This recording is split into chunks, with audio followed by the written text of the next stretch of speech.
हम बने हुए हैं जिसका इंतजार था। आधा इंतजार खत्म हो गया। जी हां, आधा इंतजार इसलिए खत्म हो गया क्योंकि बीजेपी विधायक दल की बैठक कब होगी इसके बारे में जानकारी आ चुकी है। कल शाम 4 बजे प्रदेश कार्यालय में यह बैठक होगी और कल ही कहा जा रहा है कि केंद्रीय पर्यवेक्षक पहुंच जाएंगे। हो सकता है कि 2 पर्यवेक्षक यानी विनोद तावड़े और सरोज पांडे आज रात या कल सुबह पहुंच जाए, लेकिन राजनाथ सिंह के बारे में जानकारी यह निकल कर आ रही है कि वो कल ही जयपुर में पहुंचेंगे। सीपी जोशी और चंद्रशेखर इस वक्त बीजेपी के कार्यालय में जहां गहमा गहमी और लगातार चर्चा हो रही है वो जुड़ चुके हैं।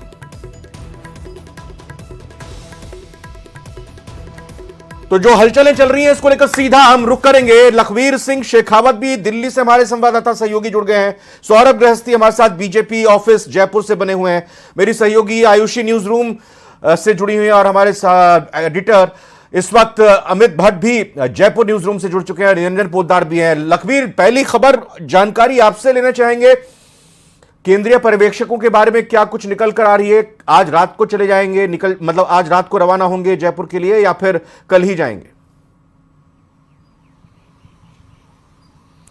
देखिए रविंद्र, अब ज्यादा समय बचा नहीं है। जब राजस्थान को सरताज मिल जाएगा, राजस्थान के नए मुख्यमंत्री का ऐलान कर दिया जाएगा, क्योंकि जो केंद्रीय पर्यवेक्षक नियुक्त किए गए थे भारतीय जनता पार्टी की ओर से, वो कल सुबह 10:30 बजे भारतीय जनता पार्टी मुख्यालय पहुंचेंगे। जयपुर सुबह 10:30 बजे पहुंचेंगे और भारतीय जनता पार्टी मुख्यालय तमाम विधायकों को 11 बजे बुलाया गया है। शाम करीब 4 बजे का समय मुकर्रर हुआ है जब विधायक दल की बैठक आहूत की जाएगी और करीब 5 साढ़े 5 बजे तक मुख्यमंत्री के नाम पर मुहर लग जाएगी। काफी महत्वपूर्ण हो जाता है क्योंकि तमाम जो पर्यवेक्षक जाएंगे वो विधायक दल की बैठक से पहले तमाम वरिष्ठ नेताओं से संवाद करेंगे। प्रदेश अध्यक्ष, प्रदेश प्रभारी, संगठन महामंत्री से संवाद होगा और दिल्ली से जो प्रस्ताव लेकर गए हैं उसको बिना किसी विवाद के निर्विवाद तरीके से तमाम विधायकों के बीच एक राय बनाते हुए कैसे पारित करवा लिया जाए, इस पर फोकस होगा। यही कारण है कि रक्षा मंत्री राजनाथ सिंह को केंद्रीय पर्यवेक्षक बनाकर राजस्थान भेजा गया, क्योंकि काफी बड़े स्ट्रेचर के नेता हैं, पार्टी के राष्ट्रीय अध्यक्ष रहे हैं 3 बार और केंद्रीय रक्षा मंत्री हैं। ऐसे में उनका काफी बड़ा कद है, तो तमाम नेताओं को, तमाम विधायकों को एक राय करने में, एक मत करने में काफी बड़ा योगदान उनका रहेगा। बिल्कुल, एक राय और एक मत करना जरूरी भी हो जाता है। सौरभ गृहस्थी, आप ये जानकारी दीजिए कि क्या आज भी विधायक किसी नेता के घर पर गए थे बीजेपी कार्यालय से इतर, और क्या जो कल कुछ विधायक गए थे वसुंधरा राजे के आवास पर, उनको अंदर खाने किसी तरह की कोई हिदायत, किसी तरह की कोई सलाह दी गई क्या? जी बिल्कुल, वो 4 तारीख बाद ही जो है वो हिदायत जो है वो दे दी गई थी। 4 तारीख को जब पूर्व मुख्यमंत्री वसुंधरा राजे के आवास पर 1.5 दर्जन से अधिक विधायक पहुंचे थे और 5 तारीख को उनके सुर जो है वो पूरी तरह से बदले हुए थे।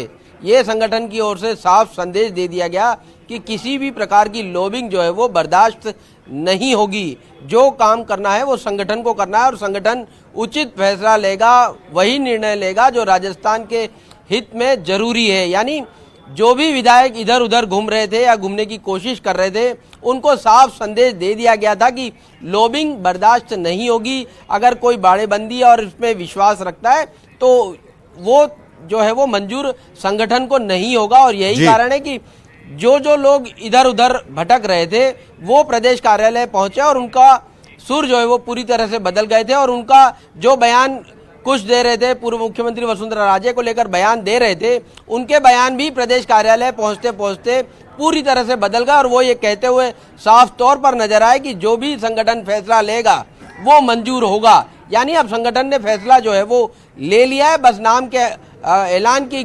औपचारिकताएं जो है वो बची हुई है और कल जो है वो नाम का ऐलान भी हो जाएगा। अभी जो संगठन महामंत्री है और सांगानेर से विधायक है भजनलाल शर्मा, उन्होंने समय जो है वो मुकर्रर कर दिया है, बता दिया है कि शाम 4 बजे बीजेपी प्रदेश कार्यालय में ये बैठक जो है वो होने जा रही है। 1:30 बजे विधायकों का प्रदेश कार्यालय पहुंचने का सिलसिला जो है वो शुरू हो जाएगा। यहाँ पर लंच है, साथ ही रजिस्ट्रेशन भी कराना होगा और रजिस्ट्रेशन की होने के बाद जो है वो बीजेपी के कार्यालय में ही जो है वो बैठक रखी गई है। बैठक का कक्ष जो है वो हमने आपको बता दिया कहाँ पर जो है वो बैठक होने जा रही है। तो तमाम तैयारियां और जिस तरह के बयानों की बात की, ये मुश्किल अमित जी हो जाता है बीजेपी के या किसी भी पार्टी के जो मेन स्ट्रीम लीडर्स होते हैं जिनके ऊपर बयान देने की जिम्मेदारी होती है, जानकारी देने की मीडिया को जिम्मेदारी होती है। कई बार असहज सी स्थिति हो जाती है क्योंकि मीडिया जब लगातार पूछता है कब बैठक होगी, कब मुख्यमंत्री के नाम का ऐलान होगा, किसके नाम के तौर पर ऐलान होगा, केंद्रीय पर्यवेक्षक कब आएंगे। सीपी जोशी कल बड़े संयमित तरीके से उन्होंने अपनी बातों को रखा था और हमारे सहयोगी संवाददाता महेश दाधीच ने उनसे एक सवाल पूछा था कि वसुंधरा राजे के आवास पर जो जा रहे हैं उसको लेकर आप क्या कहेंगे। तो उन्होंने बड़े संयमित तरीके से कहा था कि हाँ ठीक है, हम देखेंगे उसको। लेकिन आज राजेंद्र राठौड़ ने एक बयान जिस तरीके से दिया है बिना नाम लिए, वो काफी मुखर होकर उन्होंने अपनी बात को रखा है। जी बिल्कुल, ये वाकई में जब पार्टी लाइन एक तरह से आ जाती है और उसके बाद भी अगर कोई इधर उधर कहीं जाता है, कोई बात करता है, तो फिर ये एक स्थिति होती है। लेकिन बीजेपी में ऐसा देखने को अब तक तो नहीं मिला है। जी जो सबसे बड़ा चेहरा जिसको मान के चल रहे थे हम, वसुंधरा राजे, उन्होंने खुद ने रिजल्ट्स आते ही सबसे पहले प्रेस कॉन्फ्रेंस करके ये 5 चीज़ें गिना दी थी और ये बताया था ये पूरी तरह से पार्टी और मोदी जी और इनके जो केंद्रीय नेतृत्व है उसकी जीत है, जनता की जीत है, बीजेपी के कार्यकर्ता की जीत है। रही बात उन लोगों की जो रिजल्ट्स आने के अगले दिन वसुंधरा राजे के आवास पे उनसे मिलने के लिए पहुँचे।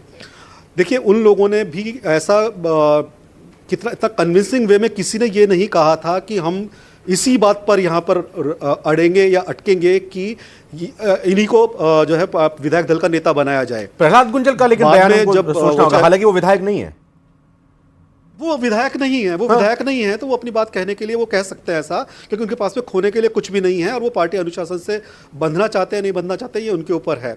लेकिन जो विधायक हैं, वो चाहे कालीचरण सराफ हो, चाहे उससे पहले जो 2-3 लोगों ने और भी कहा था, उनके सब के बाद में यही बयान आए थे कि वसुंधरा राजे पार्टी की राष्ट्रीय उपाध्यक्ष हैं, हमारी बड़ी नेता हैं, 2 बार सीएम रही हुई हैं। जीतने के बाद अगर हम उनसे मिलने के लिए आते हैं तो उसमें कोई बहुत बड़ी बात नहीं है और भावना ये है कि वो सीएम बने, तो भावना कुछ भी हो सकती है। लेकिन बाद में उन्होंने यही कहा है कि पार्टी सर्वोपरि है, संगठन सर्वोपरि है और ये बीजेपी ने जो केंद्रीय नेतृत्व है वो उसने इस तरह की मिसाल पेश की हुई है कि वास्तव में आज की तारीख में अगर हम बात करें बीजेपी की, तो बीजेपी में संगठन ही सर्वोपरि है, केंद्रीय जो आला कमान है वो ही सर्वोपरि है। अभी जो एक सीएम के चेहरे की बात आ रही थी, कौन हो सकता है, देखिए कल 4 बजे मीटिंग है और शायद 5-5:30 बजे तक ये पता भी लग जाएगा कौन है। अगर बार बार लोग पूछते हैं, जो आप कह रहे थे कि हर बार यही बात आती है कौन है, आज एक फ़ोन कॉल उठाओ, सबसे पहले ये पूछा जाता है कि कौन सीएम बनने वाला है, किसको सीएम बनाया जा रहा है। बीजेपी का जो नेतृत्व है इस तरह के चौंकाने वाले फैसले जो दे रहा है, उससे ये माना जा सकता है, इस बात से, इस संभावना से इनकार भी नहीं किया जा सकता कि जो 115 लोग जीते हैं उनसे बाहर का भी कोई आदमी हो सकता है। वो हो सकता है कि इनके संगठन से निकल के आए, वो कोई पूर्णकालिक रहा हुआ व्यक्ति हो सकता है जो संगठन संभाल रहा है, जिन्होंने स्ट्रेटेजी में काम लिया है, जो अभी हो सकता है जो संसद में प्रतिनिधित्व कर रहे हैं वो हो सकता है। बिल्कुल। एक जयपुर में एक सामान्य सीट है, वहाँ के विधायक को बुला करके सीपी जोशी ने मंत्रणा की थी, बातचीत की थी, वो एक आउट ऑफ द बॉक्स उनको बुलाया गया था। तो उसके भी 2 मायने निकाले जा सकते हैं, क्या उन्हें ये जिम्मेदारी देने वाले हैं या जो 115 के बाहर कोई आने वाला है उनके लिए कहा गया। साफ तौर पर जब तक नाम का ऐलान नहीं हो जाता तब तक इस तरह की गहमा गहमी, कयास, अटकलें लगातार चलती ही रहेंगी। आयुषी गुप्ता का मैं रुख करूंगा, मेरी सहयोगी न्यूज रूम से जुड़ी हुई हैं। क्या अपडेट्स हैं इस वक्त न्यूज रूम से और क्या ताजा खबर आ रही है सीएम को लेकर, इस बैठक को लेकर? आयुषी। बिल्कुल रविंद्र जी, देखिए जिस हिसाब से अब हलचल तेज होती हुई नजर आ रही है, इसमें यही लग रहा है हर कोई इंतजार कर रहा है कि राजस्थान का अगला मुख्यमंत्री कौन होगा और हर किसी के जुबान पर एक ही सवाल है कि आखिर 3 दिसंबर को जब नतीजे सामने आए थे तब हर कोई यही सोच रहा था कि मुख्यमंत्री कौन होगा। इसको लेकर के अब बैठकों का दौर भी देखने को मिल रहा है। दिल्ली से राजस्थान तक जो हलचल है वो अब तेज होती हुई नजर आ रही है। लेकिन जिस हिसाब से बीजेपी की बात करें, देखिए हमेशा से ही चौंकाने वाला फैसला बीजेपी लेकर के सामने आती है और कई नाम जो रेस में आगे चल रहे हैं उस पर भी अब कहा जा रहा है कि चिंतन और मंथन किया जा रहा है। लेकिन अब बीजेपी की अगर हम बात करें स्ट्रैटेजी के साथ वो मैदान में उतरी, हमने देखा था तस्वीरें जब टिकटों का ऐलान हुआ था उसको लेकर के भी चिंतन मंथन किया गया था। उसके बाद से अब सभी के दिमाग में एक ही सवाल उठ रहा है कि आखिर राजस्थान का अगला सीएम कौन होगा। लेकिन देखिए अगर हम बात करें प्रधानमंत्री नरेंद्र मोदी की, लगातार वो तस्वीरें निकल करके सामने आई थी जब चुनाव प्रचार प्रसार करने के लिए वो पहुंचे थे और पूछा गया था कि आखिर सीएम कौन होगा, तो उन्होंने कहा था कि कमल का फूल यही वो चेहरा है, इसी पर वोट दीजिए। लेकिन अब राजस्थान की जनता बहुत उत्सुक हो चुकी है कि आखिर सीएम कौन होगा। देखिए लगातार कल शाम जो कहा जा रहा है कि बैठक होने वाली है उसमें फाइनल मुहर लग सकती है और जोर शोर से तैयारियां भी अब देखने को मिल रही है। राजस्थान में कल फाइनल मोहर लग सकती है, लेकिन आज मध्य प्रदेश का घटनाक्रम बड़ी तेजी से चल रहा है और मध्य प्रदेश की सीमा भी राजस्थान से जुड़ती है। और हम इस बीच चूंकि चर्चा कर रहे हैं निरंजन जी, तो हमारे सहयोगी चैनल न्यूज 18 मध्य प्रदेश छत्तीसगढ़ को भी मैं लगातार मॉनिटर कर रहा हूं, उसको भी देख रहा हूं। एक जानकारी ये निकल कर आई है कि जेपी नड्डा से मुलाकात ज्योतिरादित्य सिंधिया ने की दिल्ली में और वो भोपाल के लिए रवाना हो रहे हैं। रविंद्र जी आपको यहाँ पर रोकना चाहेंगे, एक बड़ी जानकारी दे रहे हैं। मध्य प्रदेश में सीएम के नाम का ऐलान हो चुका है। मोहन लाल यादव मध्य प्रदेश के नए सीएम होंगे। लगातार देखिए चर्चा विमर्श किया गया और ये बड़ी जानकारी आपको दे रहे हैं, ये बड़ी अपडेट निकल करके सामने आ रही है और इस वक्त की ये बड़ी जानकारी आपको दे रहे हैं। मध्य प्रदेश में नए सीएम का ऐलान हो चुका है और शिवराज सरकार में देखिए शिक्षा मंत्री रह चुके हैं और ये बड़ी जानकारी जो निकल करके सामने आ रही है मध्य प्रदेश से, ये बड़ी जानकारी है। देखिए सीएम के नाम का ऐलान हो चुका है लगातार देखिए, और उज्जैन दक्षिण से ये विधायक भी रह चुके हैं। इस वक्त की ये बड़ी जानकारी, मध्य प्रदेश के नए सीएम का ऐलान हो चुका है और देखिए वो नाम भी सामने आ गया है। बिल्कुल बिल्कुल ब्रेक किया सबसे पहले आयुषी गुप्ता के जरिए न्यूज 18 राजस्थान ने। अमित जी बताइए, मोहनलाल यादव, किसी ने सोचा था मोहनलाल यादव कौन? अभी तो शायद लोग गूगल करेंगे, उनके बारे में जानकारी जुटाएंगे। बिल्कुल, देखिए जो बीजेपी का जो केंद्रीय नेतृत्व है, बीजेपी का संगठन है, ये इस तरह के चौंकाने वाले फैसले लेने का एक तरह से इन्होंने एक ट्रेंड बना दिया है। आप तमाम तरह के कयास चलते रहते हैं, राजनीतिक विश्लेषक अपने बारे में बात बताते हैं, इवन नतीजे जो थे मध्य प्रदेश और छत्तीसगढ़ के, उनके बारे में भी किसी ने सोचा तक नहीं होगा। सट्टा बाजार चाहे कुछ कह रहा हो, राजनीतिक विश्लेषक कुछ कह रहे हो, एक्सपर्ट्स कुछ कह रहे हो, ठीक उसी तरह से जो ये नाम मोहनलाल यादव का आया है। ये अभी बताया कि शिवराज सरकार में ये शिक्षा मंत्री रहे हुए हैं, इसका मतलब कि केंद्रीय नेतृत्व के ये ट्राइड एंड टेस्टेड जो है नेता रहे हैं और इसीलिए पार्टी ने, संगठन ने उन पर फिर से भरोसा जताया है और उन्हें एक बड़ी जिम्मेदारी दी है। हमें राजस्थान में भी इसी तरह के किसी चौंकाने वाले फैसले के लिए तैयार रहना चाहिए, क्योंकि यहाँ भी जो नाम होगा वो ऐसा ही होने वाला है जो अब तक हमें समझ में आता है, क्योंकि बीजेपी ने एक तरह से ये ट्रेंड सेट कर लिया है इस तरह से ये एक चौंकाने वाले नाम देने का। जी, मैं निरंजन पोद्दार जी के पास जाऊंगा। निरंजन जी, मोहनलाल यादव अब अगर इनके नाम पर जाएंगे तो कहेंगे हम सब कि भाई ओबीसी से आते हैं, शिक्षा मंत्री रह चुके हैं, तजुर्बा है, संघ से जुड़ी हुई पृष्ठभूमि है। थोड़ा आप भी जरा बताइए, इस नाम के कयास, इस नाम की चर्चा मध्य प्रदेश को लेकर कहीं थी क्या, और अब फिर समानांतर राजस्थान को भी देखें।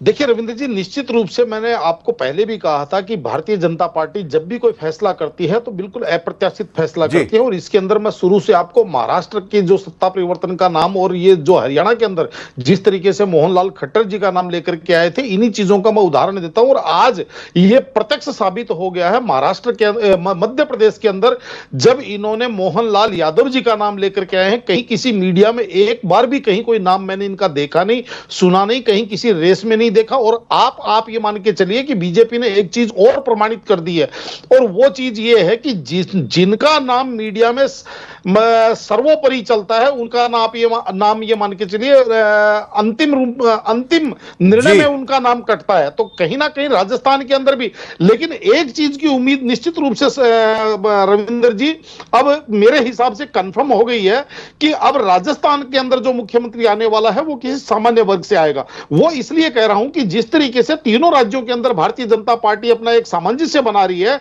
कि छत्तीसगढ़ के अंदर उन्होंने एक आदिवासी मुख्यमंत्री दिया है, मध्य प्रदेश के अंदर एक ओबीसी मुख्यमंत्री दिया, तो मेरा हिसाब से अब राजस्थान एक जनरल कैटेगरी का मुख्यमंत्री। तो ये बड़ी खबर, जैसा हमने सबसे पहले ब्रेक भी की, मोहन यादव होंगे मध्य प्रदेश के अगले मुख्यमंत्री उज्जैन दक्षिण से विधायक हैं मोहन यादव, और मोहन यादव अगले मध्य प्रदेश के मुख्यमंत्री होंगे। तो तमाम अटकलें, तमाम जो कयास लगाए जा रहे थे, चर्चा हो रही थी कि संगठन से जुड़ा हुआ कोई बनेगा या फिर जो सांसद विधायक के चुनाव यहां पर लड़े थे वो लड़ेंगे। आरएसएस के करीबी माने जाते हैं मोहन यादव, शिवराज सरकार में मंत्री भी रह चुके हैं और उज्जैन दक्षिण से वो विधायक भी हैं।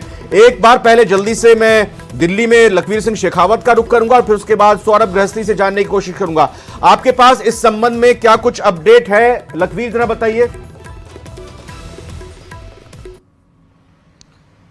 जी देखिए, एक बात तो स्पष्ट है कि जो नरेंद्र मोदी और अमित शाह की रणनीति काम करती है, चौंकाने वाले जो फैसले सामने आते हैं, उसी पृष्ठभूमि को पुख्ता करते हुए मोहनलाल यादव का नाम सामने आया और कल आदिवासी चेहरे विष्णुदेव साय पर भरोसा जताया गया, जबकि इन दोनों नामों की चर्चा तक भी नहीं थी।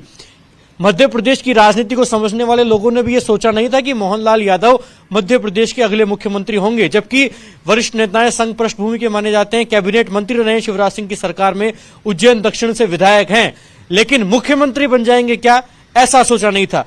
अब चूंकि जब आधा दर्जन से ज्यादा नाम चर्चाओं में है राजस्थान को लेकर, सामान्य वर्ग से भी, क्या वो मुख्यमंत्री बनेंगे कल, ये देखने वाली बात होगी। या फिर जिस प्रकार से लगातार जो चर्चाएं चल रही हैं वो गैर विधायकों की चल रही हैं, राजस्थान में जो भी नाम चर्चाओं में है वो गैर विधायक ही हैं।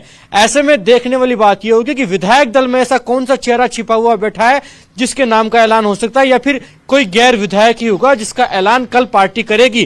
क्योंकि ये तो स्पष्ट है कि छत्तीसगढ़ में आदिवासी, मध्य प्रदेश में मूल ओबीसी और उसके बाद राजस्थान में स्वाभाविक तौर पर सवर्ण कार्ड खेल सकती है पार्टी। कुछ और अपडेट इस संबंध में आपके पास अभी? रविंद्र, देखिए यहाँ पर चौंकाने वाला नाम सामने आया है। अब लगातार देखिए लोगों के दिमाग में ये कयास उठ भी रहा है कि आखिर अब राजस्थान का नया सीएम कौन होगा, क्योंकि छत्तीसगढ़ और एमपी में ऐलान कर दिया गया। छत्तीसगढ़ की बात करें तो नए सीएम का ऐलान किया गया, वहां पर आदिवासी समुदाय को साधने की कोशिश की गई है। अगर बात हम यहाँ पर करें एमपी की, तो यहाँ पर देखिए दलित को साधने की कोशिश की गई है। अब बारी राजस्थान की है, देखना बड़ा दिलचस्प होगा कि क्या यहाँ पर भी जातीय समीकरण साधने की कोशिश की जाएगी, क्योंकि देखिए 23 का ये सेमीफाइनल है, 24 की तैयारी में बिल्कुल सौरभ, आप चूंकि राजस्थान के लिहाज से ग्राउंड जीरो पर मौजूद हैं, हलचल गहमा गहमी वहां पर बढ़ गई होगी अचानक से मध्य प्रदेश के मुख्यमंत्री का जब नाम सामने आया, फिर चर्चाएं भी अलग तरीके से हो रही होंगी। अब देखिए, जो छत्तीसगढ़ में हुआ है वही मध्य प्रदेश में हुआ है और वही राजस्थान में होने जा रहा है। और ऐसे में तमाम जो नेता जो दावेदारी कर रहे थे या फिर उनको 1% ये लग रहा था कि उनका नाम शामिल हो सकता है, तो उनकी भी धड़कनें जो है वो और ज़्यादा बढ़ गई है, क्योंकि जिस प्रकार का निर्णय जो है वो मध्य प्रदेश में हुआ है, ये यकीन मानिए कि जो लोग अभी इस वक्त मध्य प्रदेश की जो उनको सूचना लगी है उसके बाद बिल्कुल चिंता जो है उनके सामने बिल्कुल आ गई होगी कि क्या होगा आखिरकार, क्या वही विधायक दल में से ही चुना जाएगा या बाहर से होगा। लेकिन एक पूरी संभावना ये व्यक्त जरूर की जा रही है कि संभवतः सामान्य वर्ग से आने वाले किसी शख्स को जो है वो राजस्थान की बागडोर सौंपी जा सकती है। लेकिन चूंकि मोदी और अमित शाह जो है वो चौंकाते हैं, तो कहीं ऐसा ना हो जाए कि कोई ऐसी वर्ग के किसी शख्स को जो है वो राजस्थान की कमान जो है वो सौंप दी जाए, क्योंकि जिस प्रकार से छत्तीसगढ़ में हुआ, लोगों ने सोचा कि वहां पर आदिवासी को दिया है और यहाँ मध्य प्रदेश में ओबीसी को दिया है, तो यहाँ पर सामान्य हो सकता है। लेकिन उन दोनों का काम जो है वो कह सकते हैं कि चौंकाने वाला हमेशा रहता है। तो यकीन, लेकिन एक बात साफ है अमित जी, लेकिन एक बात साफ है कि छत्तीसगढ़ में भले ही कांग्रेस की सरकार थी, लेकिन इससे पहले मुख्यमंत्री डॉक्टर रमन सिंह हुआ करते थे, वो मुख्यमंत्री नहीं बने। मध्य प्रदेश में बीजेपी की सरकार थी, शिवराज सिंह चौहान मुख्यमंत्री थे, लेकिन उनको रिपीट नहीं किया है। अब राजस्थान को अगर हम इसी तरह से समझने की कोशिश करें तो फिर क्या कहा जा सकता है? जी रविंद्र, देखिए बिल्कुल ये सही बात है कि दोनों जगह पर मुख्यमंत्री पहले हुआ करते थे और उनको रिपीट नहीं किया गया। मेरे जो हमारे काउंटर पार्ट हैं मध्य प्रदेश के एडिटर हैं, उनसे हमारी रिजल्ट्स के तुरंत बाद बात हुई थी, तो उन्होंने कहा था कि यहाँ पर एक लैंडस्लाइडिंग और थंपिंग मेजोरिटी आई है, तो इस वजह से हो सकता है कि वहाँ पर मुख्यमंत्री को रिपीट किया जाए। लेकिन जिस तरह से तब ये बात भी निकल के आई सामने कि ये जो बड़ा आंकड़ा है ये ही केंद्रीय नेतृत्व को इस बात की आज़ादी देता है, इस बात की स्वतंत्रता देता है कि कुछ चौंकाने वाले फैसले ले लिए जाएं और बदलाव किया जाए। राजस्थान में आप देखिए 115 दो डिप्टी सीएम भी होंगे, 2 डिप्टी सीएम भी होंगे मध्य प्रदेश में, ये भी जानकारी आ रही है निकल कर अमित जी। जी हाँ, तो अभी ये जो नाम निकल के सामने आया है तो चर्चा ये चल रही है कि छत्तीसगढ़ में इन्होंने एक आदिवासी को बनाया, मध्य प्रदेश में ओबीसी से बनाया, तो क्या राजस्थान में सामान्य वर्ग से सीएम हो सकता है क्या? एक मैं जानकारियाँ देना चाहूँगा कि कुछ दिन पहले रिजल्ट्स के बाद में सीपी जोशी जो प्रदेश अध्यक्ष हैं बीजेपी के, उन्होंने जयपुर के एक सामान्य सीट से जो विधायक हैं उनसे मुलाकात की थी अलग, वो बिल्कुल आउट ऑफ द कॉन्टेक्स्ट मुलाकात थी। तो उसको लेकर के ये कयास भी लगाए जा रहे थे कि क्या उनको ये जिम्मेदारी दी जा सकती है, लेकिन बीजेपी में किसी भी तरह की संभावना, किसी भी तरह का जो मैं लग रहा है एक बार न्यूज़ रूम चलता हूं क्योंकि कुछ अपडेट्स यहां मध्य प्रदेश के लिहाज से निकल कर आ रही हैं। नरेंद्र सिंह तोमर स्पीकर और इसके अलावा राजेश शुक्ला और जगदीश देवड़ा, ये 2 डिप्टी सीएम के तौर पर आ रहे हैं। अपडेट कीजिए आयुषी न्यूज़ रूम से। बिल्कुल, देखिए रविंद्र, मध्य प्रदेश में मुख्यमंत्री के नाम का जो इंतजार था वो अब यहाँ पर खत्म हो चुका है। जिस हिसाब से चौंकाने वाले नाम मध्य प्रदेश और छत्तीसगढ़ से निकल करके सामने आए हैं, ये कयास लगाया जा रहा है कि राजस्थान में भी चौंकाने वाले नाम सामने आएंगे, क्योंकि लगातार देखिए बीजेपी पूरे स्ट्रैटेजी के साथ उतर रही है। जिस हिसाब से कहा गया कि पूर्व सीएम वसुंधरा राजे, लोगों के दिमाग में ये क्वेश्चन उठ रहा था कि क्या ये नए सीएम होंगे, लेकिन देखिए जिस हिसाब से मध्य प्रदेश और छत्तीसगढ़ की तस्वीरें निकल करके सामने आ रही है, इसमें यह देखा जा रहा है कि यहाँ पर जातीय समीकरण साधने की कोशिश की जा रही है और बीजेपी लगातार ये बात कहती आ रही है कि नए चेहरों पर यहाँ पर दांव खेला जाएगा। मध्य ठीक है, बिल्कुल। निरंजन पोद्दार जी आपके पास आता हूं, चूंकि जगदीश देवड़ा डिप्टी सीएम और दूसरा नाम मध्य प्रदेश को लेकर कहा जा रहा है नरेंद्र सिंह तोमर को विधानसभा स्पीकर बनाया जाए। निरंजन जी, आपका थोड़ा सा जो फ्रेम है वो सही से नहीं आ पा रहा है, कुछ प्रॉब्लम है, मैं चाहूंगा कि उसको आप जरा ठीक कीजिएगा। और सवाल यही कि राजस्थान में भी क्या 2 डिप्टी सीएम बनाए जा सकते हैं? राजस्थान में भी क्या चौंकाने वाले नाम सामने आएंगे? जी हां, चूंकि मध्य प्रदेश की जो जानकारी हमने आपको दी कि 2 डिप्टी सीएम मध्य प्रदेश में बनाए गए हैं और एक वरिष्ठ नेता केंद्रीय मंत्री नरेंद्र सिंह तोमर, जिनको कृषि मंत्री के तौर पर जिम्मेदारी निभा रहे थे, उनको अब स्पीकर बनाया जा रहा है। तो क्या फॉर्मूला मध्य प्रदेश में भी ऐसा ही होगा या फिर मध्य प्रदेश में बिल्कुल छत्तीसगढ़ और राजस्थान में बिल्कुल छत्तीसगढ़ और मध्य प्रदेश से उलट कुछ बातें निकलकर सामने आ सकती हैं? ये बड़ी बात, जी हां, राजस्थान में भी एमपी वाले फॉर्मूले पर काम हो सकता है और राजस्थान में भी चौंकाने वाला नाम सामने आएगा। यह तय लग रहा है, राजस्थान में भी 2 डिप्टी सीएम बनाए जा सकते हैं। एडिटर हमारे साथ अमित भट्ट जयपुर न्यूज रूम से बने हुए हैं।